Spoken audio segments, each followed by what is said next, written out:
গত 16 বছর আপনার প্রস্রাব করতে নিষেধ করছে কেডা? মানে গত 16 বছর আপনি প্রস্রাব করেন নাই কেন? আল্লাহর রাস্তে বলেন। মানে আবারও বিএনপিকে বলে, জামাত ইসলামী বলে মুরব্বীদের মুখে টেপ মারেন, পিছনে বসাই রাখেন। এই আন্দোলনে যত শহীদ হয়েছে, যত যোদ্ধা, তাদের গ্রুপ, এইজ গ্রুপ 21 থেকে 35, বিএনপি, জামাত ইসলামী সকলে আপনারা তরুণদেরকে সামনে আনেন। এই মুরব্বীদের কি কথা বলে দেখেন, বলে প্রস্রাব করলে ভেসে যাবে। এটা তো আওয়ামী লীগকে আমরা ছেড়ে ফেলতাম। এখন তো আওয়ামী লীগের চেয়ে উনি কি কথা বললো? তা আপনার একটা কথা বলি, এত প্রস্রাব যখন পেটে নিয়ে 16 বছর রয়েছেন, 28 অক্টোবর 2023 পল্টনের সামনে যখন সমাবেশ হয়েছে,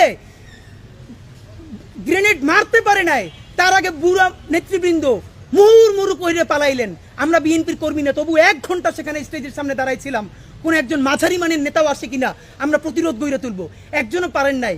যত লাখ লোক আসছে, প্রস্রাব করলে তো আওয়ামী লীগ ভাইসে যাবে, তখন প্রস্রাব চাইবে কোথায় রাখছেন? মাথায় উঠেই রাখছেন।